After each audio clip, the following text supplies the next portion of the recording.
Our next guest calls those two companies, quote, leaders in the obesity space by a mile, but is awaiting Pfizer to enter the conversation in the year ahead. And Pfizer's had a tough time there.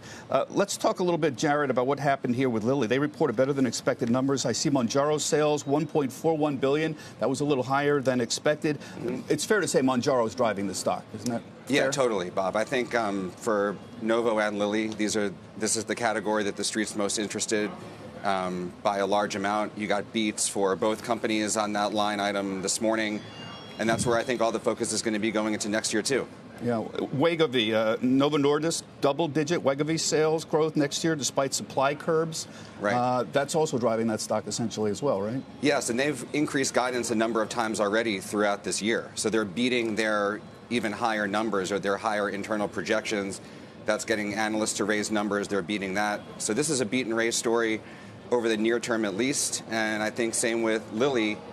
Mounjaro is not even approved yet for obesity, funny enough. Yeah. So that's amazing. You know, we're in the top of the first inning with this thesis here, and I think it's going to keep on going. It is amazing. Lilly's up 60% this year. Novo Nordisk is up 50% or so on weight loss drugs, but they haven't got their Mounjaro family approved for obesity yet, right? So when is this coming? Right, so that should probably be coming by the end of the year into early next year. That's the rough timing.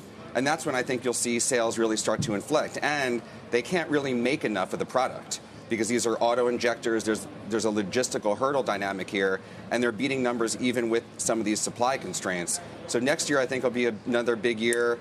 We're just starting to see the products take off. Well, they both talked about this, Novo and Lilly, the capacity constraints, the fact that supply can't keep up with demand. How long before they can do that, where they can meet demand? It's a really good question. It's so hard to say because the demand is going to continue to increase probably faster than the supply. So they'll probably reconcile that over the course of the next year or two, but we really don't know. And then the holy grail for this is, I think, going to be what the oral pills do, because all the companies are working on some solution for pills instead of injectables. That should really clear up a lot of the supply constraints. How big is this category going to be? I mean, the street's at $100 billion at least. $100 billion? By the end of the decade. I want to move on here because we're running out of time. The CEO of Lilly said on our air this morning, the brain is the last frontier of understanding biology. Everybody's interested in these brain diseases, Parkinson's, ALS, Alzheimer. How much progress is reasonably being made on these terrible diseases? Sure. So Biogen got approval for their Alzheimer's drug this year. That's selling. That's on the market, albeit the uptake, I think, is fairly slow to begin with, which is expected. Lilly will be a player into next year with their drug, and there are limitations, but we don't have anything else. And they're all working on other indications as well across neurodegenerative diseases, so we'll see.